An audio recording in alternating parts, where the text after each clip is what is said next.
What is happening in Niger, Burkina Faso, and Mali might be what other African countries need for total freedom from leadership slavery. So recently, these three African leaders leading these West African countries have actually formed an African Sahara Empire. And this empire is a type that has never been in existence in Africa. These people are actually revolutionizing African countries. And we are super excited about it because what they are doing is far different from what Africans are used to. Since 2020, coup leaders have taken over these three African countries. And the leaders they are having now are ones who have the interest of their people at heart. And because of that, they've decided to form an empire that will lead to the development, growth, security, and sustainability of these three African countries.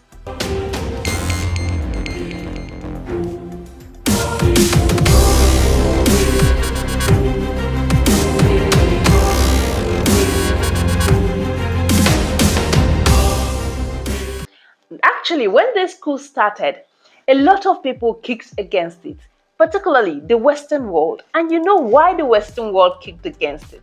They did everything possible to see that they stopped these coup leaders from taking over these countries. And it's of course for the same reason that they've continued to impoverish African countries and develop their own Western countries.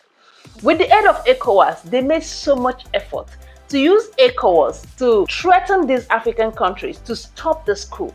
But because of the resilience, the vision these leaders have for their people, they've continued. Nonetheless, what was coming up? France was so particular about making sure that coup did not hold in these countries. And we all know why, because France has continued to extort from these African countries. Even before independence, that they colonized these countries and tagged them as Francophone countries. Now, after independence, France never left. France remained in these countries, continued to use the African leaders to extract resources of these countries for the development of their own countries. But now, what is happening in this African country, it has gladdened my heart so much, and I need to tell the story. With all the efforts that was coming from the Western world, like Europe, America, particularly France as a country, yes, they made so much effort to use ECOWAS to kind of threaten these leaders to stop what they were doing. But instead of going in isolation and stopping whatever they were doing, returning democracy to normalcy, these leaders were so resilient. And today, they form a confederation that looks like that of European Union, NATO, G20, and the likes of them. And this confederation they formed is described or to legitimize their military leadership and also military sanctions that may come up from it and strain relations with neighbors. And the good part of this organization they've formed is that they've intentionally and reaffirmed their people that they've distanced themselves from any West African bloc that does not align with their vision, which is security, development, and sustainability of their country and their people. It actually deserves a round of applause because these three leaders have united in a way that no African country has united before with each other. And in a statement, these leaders told their people that three of them have the same destinies. And because three of them have the same vision, it's always better for them to come together, build this vision to remove their people from the age-long slavery to the Western world. This might sound as so harsh to the Western world, but this is not harsh because the Western world was not also pitying the African people when they were taking time to extort from Africa all these years. And the thing is that they've continued to use the democratic leaders. Even till today, we have countries in Africa that are going through economic distress. And you see our leaders have strong relationships, strong ties with these Western world leaders. And the funny part is that the aim of these leaders is always for their personal benefit, while the Western leaders do whatever they do with them, go into whatever business partnership they go with African leaders for the benefit of their own country. These people have formed the Alliance for African Sahara States. And according to them, their aim is just simple: to revolutionize the countries. I really wish other African leaders would learn from this. And if they don't learn, I wish the people will wake up and take over their countries from leaders, African leaders who are puppets. Recently, Niger disassociated themselves from France, just like Mali did, Burkina Faso did. And they've seen a lot of progress ever since this disassociation happened. And why was the French people, making every effort to stay back? It's simply because they know that they were extorting these people to the maximum of it all. Yes, when we have military leadership, of course, everybody used to think it's going to be this coerced leadership that will not be so sovereign to the people. But the truth is that Mali president, Burkina Faso president, and Niger president are changing that narrative.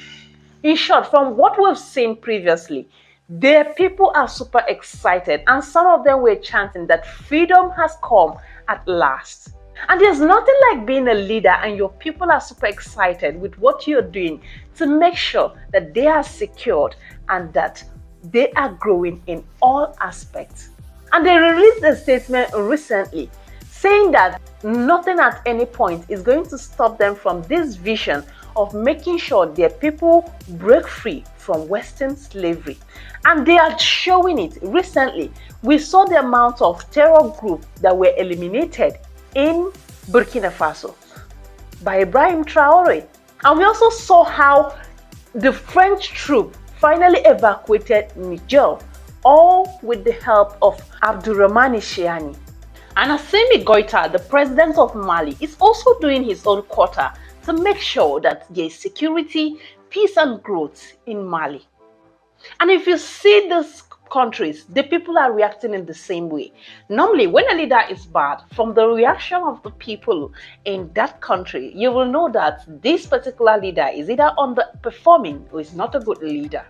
At this stage, do you think that all these African countries that have continued to suffer economic hardship, particularly the worst now is Nigeria? Ever since the inception of Bola Ahmed Tinubu as president, the economy has gone worse, insecurity has risen, and a lot of other things going down in the country. Even the people supporting this government have been complaining that, oh my goodness, everybody is feeling the heat. Now, do you think that every other African country needs a coup, or maybe what is going on in Mali, Burkina Faso, and Niger to become better? What do you think? Please leave your own thoughts in the comments below.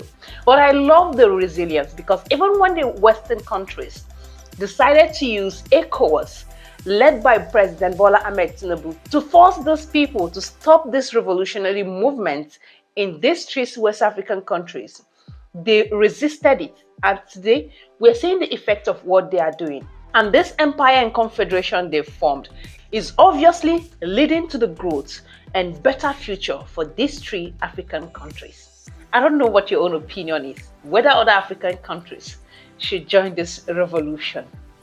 If you watched to this extent, don't forget that this is Edge Uncovered with Ifeka on Connect Media 247, your Africa's #1 information room. Like this video, subscribe to our channel, and follow us across social media to stay updated with all the latest information. Thank you for watching, and see you in our next video. Please have a nice day. Bye.